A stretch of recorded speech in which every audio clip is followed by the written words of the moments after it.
네, 우리는 이번 달 함께 암송하고 있는 이 말씀을 통하여 여러 가지들을 살펴보고 있습니다. 지난주는 하나님께서 하나님의 큰 일들을 우리 속에서 임하신다, 이루신다라고 하는 부분들을 다뤘다면 오늘 우리가 함께 다룰 부분들은 그 앞부분입니다. 이를 행하시는 여호와, 그리고 그것을 만들며 성취하시는 여호와. 이 무슨 말이죠? 이 모든 것들을 다 누가 주관하신다? 하나님이 주관하신다. 일의 시작도 누가 이루셨다? 하나님이 하신 것이고, 일의 과정들도 하나님이 하신 것이며, 하나님께서 그것을 이루시고 그것들을 마감하시는 것도 누가 하신다? 하나님이 하신다. 이 모든 것들을 다 하나님이 주관하신다 라고 하는 부분들을 요셉이라고 하는 사람을 통하여, 그의 삶을 통하여 살펴보기를 원합니다. 왜냐하면 그 요셉의 삶을 통하여 요셉도 자신의 생각과 전혀 다른 길로 지금까지 쭉 왔거든요. 내가 생각하는 것과 정반대의 길들로 쭉 오는 과정들 속에서 어떻게 이 모든 것들이 하나님이 인도하신 거구나라는 걸 깨닫게 되었는지, 그리고 그 속에서 우리는 어떠한 믿음을 가지면서 살아가야 되는 것이 옳은 것인지에 대해서 살펴보고자 합니다. 그리스도인들도 그렇고 비그리스도인들도 마찬가지로 삶의 계획들을 가지고 살아갑니다. 그런데 우리 믿는 그리스도인들에게 있어서 비그리스도인들과 다른 건 분명한 사실 한 가지를 알고 있다는 거죠. 그게 뭐예요? 우리의 일들은, 우리의 계획들은 누가 이루신다? 하나님이 이루신다. 더 정확하게 말하면 하나님의 뜻대로 이루신다라는 사실을 알고 있습니다. 그래서 기도 응답 가운데 한 가지가 뭐도 응답이에요? 응답하지 않는 것도 응답이라고 말하고 있는 것이 우리의 믿음 가운데 한 가지죠. 그 사실을 알고 있고 그것을 믿는 것이 우리 그리스도인들입니다.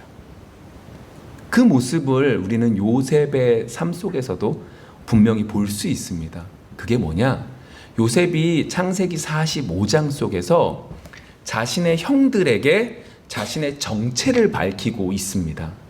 원래 요셉과 요셉의 형들은 함께 살았겠죠. 당연히 한 가족이니까 함께 살았겠죠. 함께 살았는데 어떤 문제가 있었냐면 그 가정에 그의 아버지 야곱이 요셉만을 편애하며 사랑했다는 겁니다. 뿐만 아니라 그 사랑이 그냥 모르게 있으면 좋겠는데 모든 가족들이 알 정도로 하다 보니까 나머지 형제들이 요셉을 시기하기 시작했고, 그것으로 인하여 말도 안 되는 팔려가게 되는 그 일을 당하게 되죠. 애굽으로 팔려간 요셉, 노예 생활을 합니다. 거기서 오해 때문에 도리어 감옥 속에 갇히게 되죠. 하나님의 은혜 가운데 앞으로 있을 가뭄을 대처하는 지도자로 하나님은 준비시키시고 그를 어떻게 해요? 총리의 자리까지 오르게 하십니다. 저기 변방보다 못한 저기 한 기퉁에 있는 별 볼 일 없는 족장의 막내 아들, 이때까지만 해도 막내였으니까요. 그때까지만 해도 막내였고, 그 막내에서 그 말제에서 가장 위에 있는 그 아이가 어디까지 가는 거예요? 총리의, 애굽 가장 뛰어난 나라의 총리의 자리까지 올라가게 되는 그 과정을 만나게 됩니다. 그리고 그 속에서 45장 5절에서 자신의 형들, 나를 팔아버린 그 형들에게 이렇게 말하고 있습니다. 45장 5절, 당신들이 나를 이곳에 팔았다고 해서 근심하지 마소서, 한탄하지 마소서. 하나님이 생명을 구원하시려고 나를 당신들보다 먼저 보내셨나이다. 지금 요셉에 뭐라고 얘기하는 거예요? 어려운 일들 다 겪었거든요. 겪은 다음에 형들 앞에, 다시 말하면 내 원수들 앞에서 뭐라고 말하냐? 이 모든 것 누가 하셨다? 하나님이 하셨어요. 그러니까 우리가 가지고 있는 우리가 계획하지만 그 모든 계획은 하나님의 뜻대로 이루어집니다 라고 말하는 것과 동일하게 요셉도 이렇게 말을 하고 있는 거죠. 다만 요셉이 그 과정 속에서는 그 삶 속에 들어가 있다 보니까 그걸 깨달아요, 못 깨달아요? 못 깨달아요. 마치 우리도 마찬가지잖아요. 아, 하나님이 우리를 인도하고 계셔 라고 알고 있고 지식적으로도 알고 있고 믿으려고 하지만 우리가 막상 그 어려움 속에 들어가 있다 보니까 하나님이 인도하신다는 생각들은 전혀 들지 않는 것과 마찬가지죠. 그러나 요셉은 그 일련의 일들을 마무리 짓고 분명하게 이렇게 고백하면서 아, 하나님이 다 하신 거야 라고 하는 고백을 하고 있는 겁니다. 이건 요셉의 고백입니다. 근데 이제 반대로 요셉의 형들은 어땠느냐라고 하는 거예요. 45장에서 1년의 시간이 쭉 흘렀습니다. 그리고 오늘 50장에 다다랐는데 50장 속에서 형들의 모습이 여실하게 드러납니다. 자, 15절부터 17절까지 말씀 교독하겠습니다. 자, 먼저 15절입니다. 요셉의 형제들이 그들의 아버지가 죽었음을 보고 말하되 요셉이 혹시 우리를 미워하여 우리가 그에게 행한 모든 악을 다 갚지나 아니할까 하고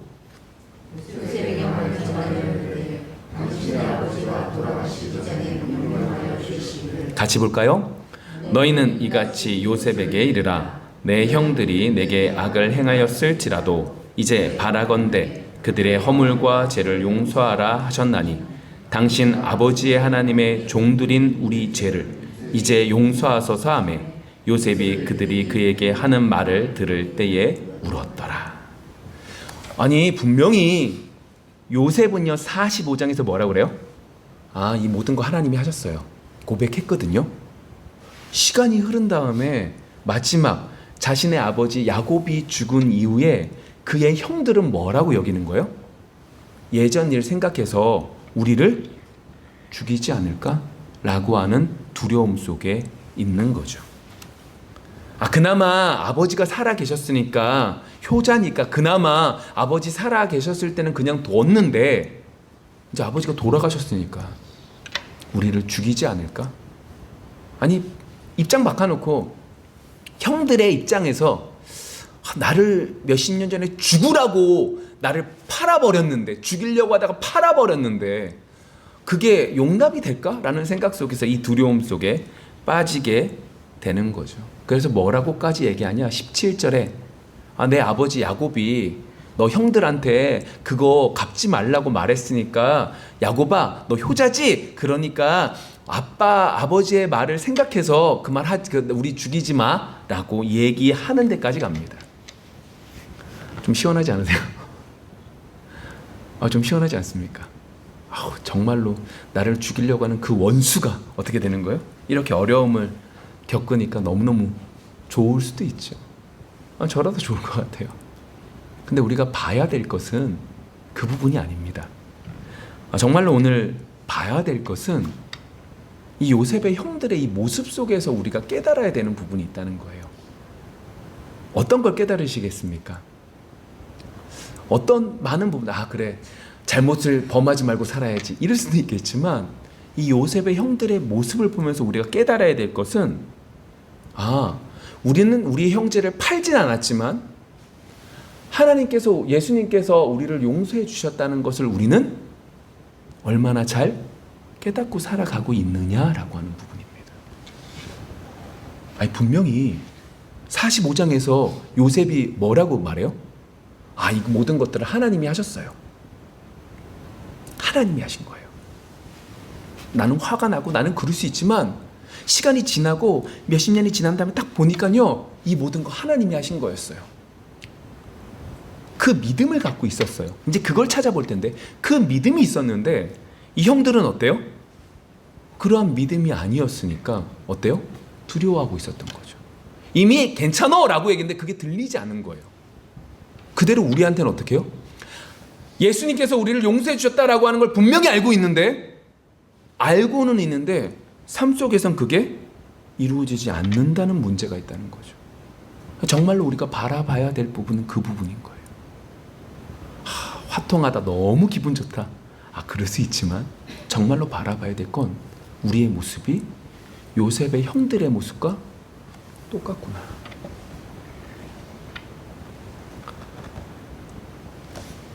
여러분, 요셉의 형들이 왜 이렇게 바뀐 거죠? 요셉의 형들이 왜 이렇게 바뀐 겁니까? 요셉의 형들은요, 처음에 요셉을 팔았을 때 이런 감정이 있었을까요? 없었을 겁니다. 그러니까 죄악으로 생각하기보단 양심의 가책 정도까지는 생각했겠죠. 아, 내가 동생을 팔았네. 이것들이 있었겠죠. 좀 시간이 지나면 어때요? 그것조차도 이제 희미해졌을 거예요. 근데 요셉의 형들이 요셉 앞에 딱 섰는데 요셉이 어떻게 바뀐 거예요? 모든 권력을 가지고 있는 자로 바뀐 거죠. 그 앞에 딱 서니까 어때요? 옛날에 내가 지었던 모든 죄들이 생각나고 있다는 그 상황인 거예요. 여러분, 이 모습들 속에서 우리가 먼저 봐야 될 것이 있습니다. 우리가 정말로 깨달아야 될 것은 주님이 우리를 용서해 주셨다라고 하는 것을 알아야 되는데 얼마나 알고 있느냐고 질문을 던졌고 그걸 생각해 보자는 건데, 여러분들이 그것을 먼저 알기 위해서 먼저 우리가 봐야 될 부분은 뭐냐면, 우리가 죄인인 것을 먼저 깨달아야만 됩니다. 무슨 말이냐면, 2000년 전에 예수님 시대에 그때에 있었던 유대 지도자들이 그리고 유대인들이 예수님을 못 박았지, 그래서 돌아가셨지가 아니라 내가 예수님을 못 받는 존재구나 라는 걸 깨달아야 된다는 거죠. 내 죄가 그리고 내 허물이 심지어 내가 하나님의 자리에 앉으려고 하는 그 모든 것들 때문에 예수님 십자가에 못 박혀 돌아가셨네 라는 걸 깨달아야지만 어떻게 되는 거예요? 그 십자가의 용서함이 무엇인지 알기 시작합니다. 왜냐하면 세상 사람들이 가지고 있는 죄의 목록 속에서 세상 사람들은 비그리스도인들은 그래 도둑질 안 하면, 마음만 그렇게 먹고 있지만 도둑질 안 하면 죄가 돼요? 안 돼요? 안 됩니다. 여러분, 법원이나 이런데 재판이나 받으러 가실 일들이 없기를 원하지만 만일 재판이나 이런 걸 받게 되면 법은 우리의 생각과 다릅니다. 뭐로 해요? 서류요. 서류가 있으면 죄가 되는 거고, 서류가 없으면 죄 없어. 도의적인 책임은 있지만 죄는 아니야 라고 말을 합니다. 그러한 부분들 속에서 분명하게 우리가 세상에서 말하고 있는 그 죄의 목록으로는 우리는 알지 못합니다. 그래서 세상에서 말하고 있는 죄의 목록으로 우리에게 죄를 갖다 대면 우리는 이렇게 바뀌죠. 내가 죄인이지. 그러니까 내가 하나님 앞에 열심을 다하면 하나님이 내 죄를 용서해 주실 거야. 내가 열심히 다하면 예수님이 십자가에 못 박혀 돌아가신 그 값어치만큼 내가 다 아는 거야 라고 생각하기 시작하죠. 아닙니다. 얼마나 죄가 심각했냐면 하나님의 아들이신 예수님이 돌아가셔야지만 문제가 해결되기 때문에 하나님의 아들이신 예수님께서 돌아가신 겁니다. 그만큼 심각한 것이 우리 속의 죄악이고, 그 죄악이 우리 속에 분명히 보여질 때만이 하나님의 용서하심을 받는 첫 발을 내딛는 거죠. 마치 조금 전에 말씀드렸잖아요. 요셉의 형들이 평소의 삶 속에서는 죄라고 느꼈어요? 안 느꼈어요? 안 느꼈다니까요. 양심의 가책 정도만 받았다니까요. 그런데 요셉의 최고의 권력 앞에 딱 서니까 뭐가 보이는 거예요? 내 죄악의 모습이 보인다니까요. 우리가 주님 앞에 그 십자가 앞에 서지 않으면 우리는 우리의 죄악이 보이지 않아요. 우리는 세상 사람들과 똑같은 관점 속에서 그들이 말하는 죄를 죄라고 그러고 그들이 말하지 않는 죄는 죄가 아니라고 말하는 게 우리라서 그래요. 우리가 할 수 있는 범위 안에서 그 죄를 회복하려고 하기 때문에 도저히 알지 못해요. 가장 먼저 우리가 죄인인 것을 깨달을 수 있는 축복이 우리 속에 있기를 원합니다. 그것이 없으면 예수님께서 그 십자가의 은혜를 통하여 그 용서함이 어떠한 기쁨을 주는지 우리는 알지 못하죠. 분명히 하나님은 하나님의 뜻을 이루시는 분이십니다. 요셉을 통하여 그 어려운 과정들을 통하여 그 근동 지방을 구원하기 위하여 더 나아가 이스라엘 백성들을 애굽으로 데리고 오셔서 한 가정을 한 민족으로 만들기 위하여 그 모든 과정들을 이루셨죠. 그리고 그 모든 과정들 속에 그 시작점은 뭐에서부터 시작하는 거예요? 내가 죄인이구나 에서부터 시작하는 거죠. 요셉의 형들이 그 마음을 가지고 있었던 거예요. 그 마음을 분명히 가지고 있는 것에서부터 시작을 해야만 되는 거죠.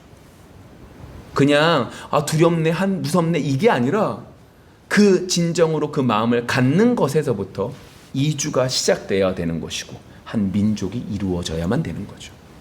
그래서 오늘 요셉은 중요한 것들을 알려줍니다. 중요한 것 3가지를 알려주는데 첫 번째가 뭐냐? 19절 이렇게 말을 합니다. 요셉이 그들에게 이르되 두려워하지 마소서 내가 하나님을 대신하리이까. 뭐라고 말해요? 내가 하나님을 대신할 수 있겠습니까? 지금 누구한테 하는 거예요? 자신의 형들한테 하는 거예요. 형들은 지금 두려워요. 왜 두렵죠? 정말로 권력 앞에서 딱 서니까 무서운 거예요. 하나님이 이루신 것들은 보이지 않아요. 하나님이 이루신 것 속에 감사하면서 더욱더 낮아지는 자세로 가기를 원하는데 그게 아니라 그냥 내 생각 속에서 바라보니까 무서운 거예요. 그들에게 요셉은 뭐라는 거예요? 내가 하나님을 대신하겠습니까? 라고 묻는 거죠. 여러분, 이것이 우리 성도들의 자세가 되어야 됩니다. 이게 무슨 말이냐면 이거예요. 우리가 얼마나 하나님을 대신하는 자리에 앉으려고 하는지를 뒤돌아보십시오. 예를 들면 이겁니다. 내 가정을 내가 하나님처럼 뭐 하고 싶은 거예요? 하고 싶은 거죠. 내 자녀를 내가 하나님처럼 키워보고 싶은 거예요. 내가 얼마나 하나님을 대신하고 싶어 하는지 오늘 이 귀한 시간 속에서 뒤돌아보기를 원합니다. 왜요? 이 말은 이거예요. 모든 삶의 주관자가 누구다? 하나님이다. 그러니까 하나님께 모든 것들을 맡겨야 된다. 하나님께 맡겨야 될 것들을 누가 하는 거예요? 내가 하려고 하는 거죠. 왜요? 내가 죄인인 걸 모르니까요. 내가 죄인인 걸 모르니까 하나님의 기쁨이 없는 겁니다. 세상에서 말하고 있는 기쁨은 있을지언정 하나님이 주시는 기쁨은 없는 거죠. 자, 말씀을 볼까요? 로마서 12장 9절 이렇게 말을 합니다.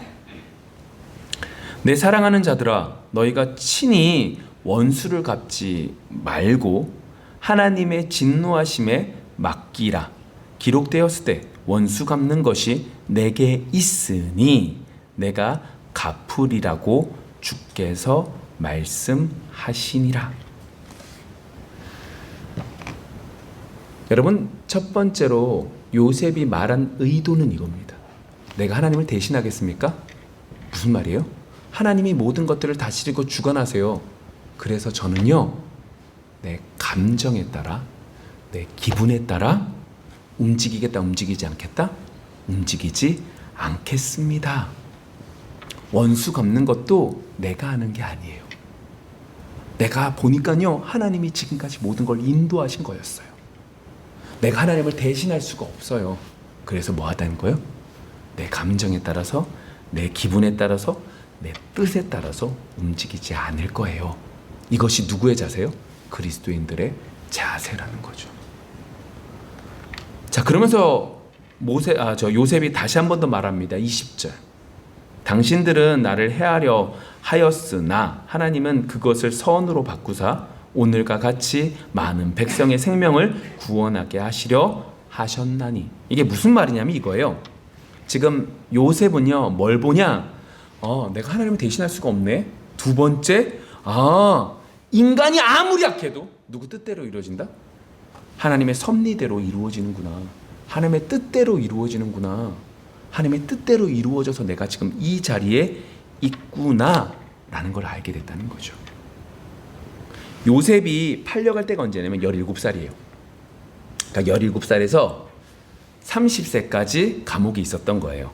그리고 30세에서 총리가 되는데 총리가 된 이후에 7년 동안 뭐 풍년이 있었고 흉년이 2년째 되던 해예요. 그러니까 대충 기간을 계산해 보면 22년 만에 뭘 깨달은 거예요? 지금 20절에 말하고 있는 이 말씀을 깨달은 거예요. 좀 위로가 되지 않습니까? 첫 번째에서 내 감정에 휘둘려서 원수갑지 않을 거예요. 이 말이 요셉이라서 이렇게 말한 게 아니라 요셉이 이 말이 나올 때까지 몇 년이 걸린 거예요? 22년이 걸린 거죠. 하나님이 내가 이렇게 어려운 일들 여러 가지 우여곡절을 겪는 이 모든 것들이 누구 뜻이었다? 하나님의 섭리였구나라는 걸 알게 되는 게 몇 년 걸린 거예요? 22년 걸린 거야. 그래도 우리가 좀 낫죠. 아직까지 우리가 22년은 안 됐을 테니까 아무리 원수가 있어도 뭐 더 됐을 수도 있지만 여러분 결국 이것들을 통해서 요셉이 깨달은 게 뭐냐면 억울하고 화가 나고 짜증나지만 버티는 것이 뭐다? 믿음이었구나. 여러분 우리의 삶을 좀 뒤돌아볼까요? 어려운 일들을 겪습니다. 억울한 일들을 겪습니다. 그 일들이 시간이 흘러갑니다. 처음엔 어쩔 수 없이 버팁니다. 시간이 지나니까 버팁니다. 때로는 말씀 때문에 버팁니다. 때로는 기도하면서 버팁니다.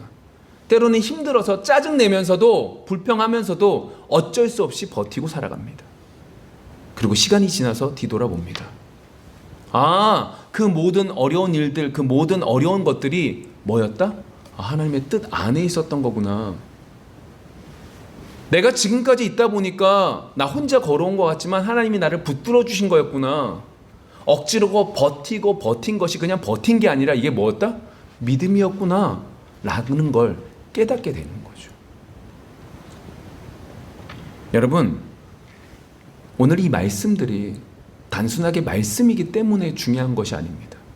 이 말씀은 살아서 역사해서 지금 우리에게도 동일하게 역사하기 때문에 중요한 겁니다. 시대는 바뀌지만 성령님은 동일하게 역사하시고 동일하게 역사하시는 곳 속에 오늘 말씀 속에서 뭐라고 말씀하고 계시는 거예요? 하나님의 섭리를 믿으라고 말하고 있는 거죠. 그러면서 21절 이렇게 말을 하고 있습니다.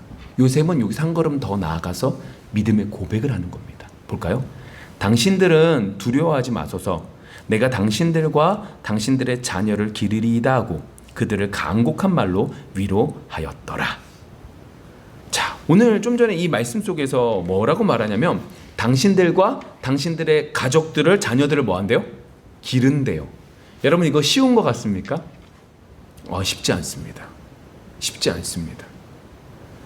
돈이 들어도 몇 배가 더 드는 거예요? 2배 듭니다. 그런데 몇 명이에요? 정말로 많은 가정들이죠. 그 모든 가정들을 먹입니다. 근데 좀 바꿔볼까요? 그만큼 돈을 예를 들어서 다른 거에 투자하면 돈을 더 많이 벌까요? 적게 벌까요? 더 많이 벌죠. 돈을 더 많이 법니다. 그렇다면 오늘 지금 요셉이 이렇게 말한 건 내가 돈이 많기 때문에 내가 너희를 거느린다 이렇게 받으시면 안 됩니다. 지금 이렇게 말하는 건 뭐냐면 하나님의 섭리를 알게 된 겁니다. 그래서 내가 내 감정대로 하지 못하는 겁니다. 왜요? 내가 하나님의 뭐였던 거예요? 도구였음을 알게 된다는 거죠. 처음에 그의 꿈은 단순하게 우리 가정 속에서 해달이 되겠구나, 내가 위가 되겠구나 정도였는데 이것이 어떻게 되는 거예요? 그 모든 근동, 그 지역 전체의 가뭄을 책임져 주는 지도자로 세워주는 데까지 올리신 거죠. 내가 하고 싶어서 했습니까? 내가 꿈이 이만큼 있어요? 아니요. 하나님이 그렇게 이끌어 가셨습니다. 그 속에서 뭐 하는 거예요? 인내하며 버틸 수밖에 없게 만드신 겁니다. 그 속에서 그것이 믿음인지를 알게 되었고 그 모든 과정들이 하나님의 섭리인 것을 알게 되었고 그 속에서 뭐라고 말하는 거예요? 내가 하나님의 도구였구나 라는 걸 깨달았기 때문에 내 가족들을 품어주고 내가 기르겠습니다 라고 말을 하고 있는 거죠. 이게 너무 큰 은혜입니다. 왜요? 죽임 당한 자예요. 요셉은 그의 형제들에게 있어서 너 팔아라, 너 벌어버릴 거야. 팔아버린 건 내가 내 손으로 죽이지 못하니까 가서 노예로 빨리 노예로 살다가 죽어버려 이 소리란 말이에요. 죽임 당한 자가 뭐 하는 거예요? 죽이는 자들을 구원하는 그 은혜를 맛보게 하고 있는 거죠. 그러한 면에서 요셉은 다시 한 번 더 분명하게 뭘 말하고 있는 거예요? 당신들 두려워하지 말라는 거예요. 지금 이야기의 시작이 뭐예요? 그의 형들이 두려워하고 있잖아요. 우리 죽을까 봐. 근데 요셉은 45장에서도 분명히 말했어요. 이 모든 거 하나님이 하신 거야. 분명히 말했어요. 근데 그 형제들이 못 알아들으니까 세 가지를 분명히 말하면서 하나님의 그 크신 은혜에 대한 이야기들을 하면서 말하고 있는 거예요. 이 부분을 예레미야서 31장 34절 보면 이렇게 말합니다. 그들이 다시는 각기 이웃과 형제를 가르쳐 이르기를 너는 여호와를 알라 하지 아니하리니 이는 작은 자로부터 큰 자까지 다 나를 알기 때문이라. 내가 그들의 악행을 사하고 다시는 그 죄를 기억하지 아니하리라. 여호와의 말씀이니라. 뭐라고 말씀하세요? 하나님께서 기억한다, 기억하지 않겠다? 기억하지 않겠다라고 말씀하신 거죠. 그 은혜를 지금 요셉은 분명하게 말하고 있는 거예요. 이게 요셉의 얘기구나. 그 형들의 얘기구나. 좋아요. 그럼 이제 우리 얘기로 해볼까요? 예수님의 십자가로 인하여 우리는 더 이상 정죄함을 받는다, 받지 않는다? 받지 않는다. 이 이야기는요, 예수님의 십자가가 어떤 의미인지 제대로 알아서 그 십자가에서 내 죄가, 내 악행이 내가 하나님처럼 되려고 하는 그 모든 것들이 거기서 내가 예수님을 죽인 존재구나 라는 걸 알았기 때문에 그 은혜 속에서 감사하기 때문에 주어지는 용서함으로 이 축복이 정죄함이 없구나라는 걸 알기 시작을 합니다. 그러면 어떻게 되는 거예요? 방종하지 않습니다. 나 예수 믿었으니까 난 마음대로 살아도 돼. 나는 특별한 존재니까 세상 사람들과 다르기 때문에 나는 조금 더 악한 일들에도 괜찮아. 날 용서해 주실 거야. 그러한 관점으로 살지 못합니다. 왜요? 더 고개 숙일 수밖에 없거든요. 요셉의 형들이 요셉이 하는 이 이야기를 들었어요. 나 이제 괜찮네. 요셉아 괜찮아? 이렇게 말하고 살았을까요? 아니요. 더 고마울 겁니다. 더 고개 숙일 겁니다. 요셉이 뭐라고 말하면 더 그 말을 잘 들었을 겁니다. 왜요? 나는 죽을 수밖에 없었거든요. 여러분, 상식적으로 요셉의 형들이 요셉에게 한 일들을 당사자가 살려두겠어요? 죽이지? 아무 방어막도 없는데? 근데 어떻게 해요? 하나님의 은혜로 내가 살았거든요. 그걸 지금 요셉의 형들은 알았기 때문에 요셉이 뭐라고 말하면 말 잘 들었을 거예요. 마찬가지예요. 우리도 예수님의 십자가의 은혜를 제대로 알 때, 그곳에 내가 예수님을 못 박는 존재라는 걸 정확하게 알 때에, 그 은혜를 성령의 역사하심 속에 깨달을 때에 어떻게 되는 거예요? 그 은혜 속에 방종하지 않게 더욱더 고개를 숙이며 나아가게 되는 거죠. 그 축복이 우리에게 동일하게 남게 될 줄 믿습니다. 자, 이렇게 됐어요. 근데 이렇게 끝나지 않아요. 이제 마무리는 뭐로 나타나요? 요셉의 죽음으로 나타납니다. 이제 요셉이 죽음 앞에 놓이게 되죠. 근데 요셉이 원했던 게 뭐예요? 자, 창세기 50장 24절 말씀 좀 볼게요. 창세기 50장 24절 말씀. 요셉이 그의 형제들에게 이르되 나는 죽을 것이나 하나님이 당신들을 돌보시고 당신들을 이 땅에서 인도하여 내사 아브라함과 이삭과 야곱에게 맹세하신 땅에 이르게 하시리라 하고, 요셉이 마지막으로 소원하는 게 뭐예요? 아브라함과 이삭과 야곱에게 언약 맺으신 것들을 뭐예요? 그는 기억하고 있어요. 이 대족장들에게 뭐라고 하나님은 말씀하셨죠? 이 가나안 땅 너희들 거야 라고 말씀하셨잖아요. 자녀에 대한 축복도 주셨지만 땅에 대한 얘기도 하셨잖아요. 요셉은 머릿속에 기억하고 있는 거예요. 뭘 기억해요? 이 좋은 땅, 나를 총리까지 올리고 떵떵거리면서 가장 좋은 땅, 모든 것들이 막 잘 자라는 이 땅이 아니라 저 가나안 땅이 우리 민족이, 우리 백성들이 가야 될 곳이야 라는 걸 분명히 알았어요. 그래서 뭐라고 그래요? 내가 죽거든 그 땅으로 갈 때 나의 시체라도, 나의 유골이라도 함께 들고 가줘 라고 말하는 거죠. 요셉의 요셉이 요셉의 형들에게 했던 그 믿음의 모습들이 있는 성도들은 뭘 소망하며 살아가는 존재가 되는 거예요? 저 천국을 소망하면서 살아가는 존재입니다. 반대로 해볼까요? 여러분, 왜 우리가 저 천국을 소망하지 않고 이 땅이 모든 것들이 되죠? 이유는 간단합니다. 예수님의 십자가의 그 은혜가, 예수님의 십자가에 내 죄 때문에 예수님이 돌아가셨다는 것을 깨닫지 못하기에, 그래서 그 속에서 기쁨을 누리지 못하기에 저 천국이 소망되어지지 않는 거죠. 여러분, 우리의 모습들이 저 천국을 소망하며 살아갈 수 있는 모습들이 되어지기를 원합니다. 결국 하나님의 말씀, 그 요셉이 그렇게 말했던 것처럼 이루어집니다. 출애굽기 13장의 18절과 19절의 말씀을 보시면 이렇게 말하죠. 그러므로 하나님이 홍해의 강약길로 돌려 백성을 인도하시매 이스라엘 자손이 애굽 땅에서 대열을 지어 나올 때에 모세가 요셉의 유고를 가졌으니 이는 요셉이 이스라엘 자손으로 단단히 맹세하게 하여 이르기를 하나님이 반드시 너희를 찾아오시리니 너희는 내 유고를 여기서 가지고 나가라 하였음이더라. 말씀대로 그대로 이루어지기 시작합니다. 여러분, 이 말은요 몇백 년이 흘렀어요.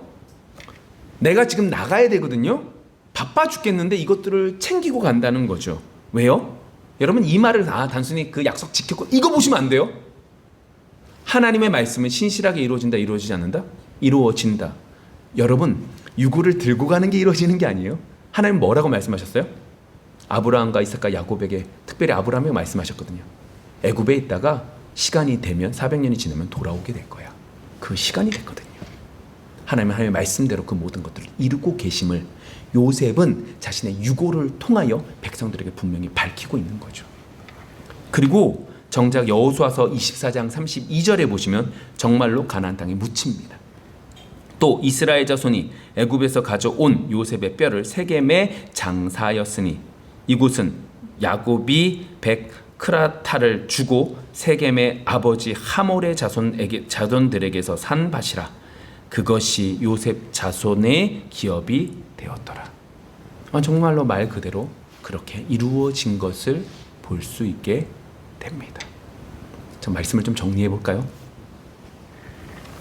요셉의 형들은 죄악의 심함을, 죄악의 심각성을 깨달아요, 못 깨달아요? 못 깨달았습니다. 누구 앞에 있었을 때? 요셉 앞에 섰을 때에 깨닫게 됩니다. 여러분, 십자가 앞에 우리가 바로 서기를 원합니다. 내가 예수님을 죽인 존재인 것을 성령의 역사하심 속에 깨닫기를 원합니다. 그렇게 되었을 때에 어떻게 해요? 우리의 모습이 더욱더 그리스도인으로 나아갈 수 있죠. 그리스도인의 모습이 뭐였냐? 요셉이 19절부터 21절 세 가지를 말했습니다. 첫 번째 19절의 말씀을 통해서 뭐라고 말했죠? 내가 하나님을 대신하겠습니까? 무슨 말이에요? 모든 것들을 누가 인도하셨다? 하나님이 인도하셨습니다. 그래서 내 감정도 내 뜻대로 하지 않을 겁니다. 하나님께 모든 것들을 맡기는 거죠. 두 번째 20절, 나를 해하려 하였으나 하나님은 나를 어떻게 해요? 선으로 그것을 갚았습니다. 인간이 아무리 악하다 할지라도 하나님의 섭리대로 이루어짐을 내가 보았습니다. 이것이 누구의 고백이 되어야 되는 거예요? 그리스도인의 고백이 되어야 되는 거죠. 세 번째 21절, 당신과 당신의 자녀들을 기르겠습니다. 무슨 말이에요? 내가 하나님의 도구였습니다라는 걸 분명히 알게 된 거죠. 여러분, 이번 한 주가 이 은혜가 넘칠 수 있는 귀한 한 주가 되어지기를 원합니다. 하나님의 사랑 속에서 살아갈 수 있기를 소망합니다. 기도하겠습니다.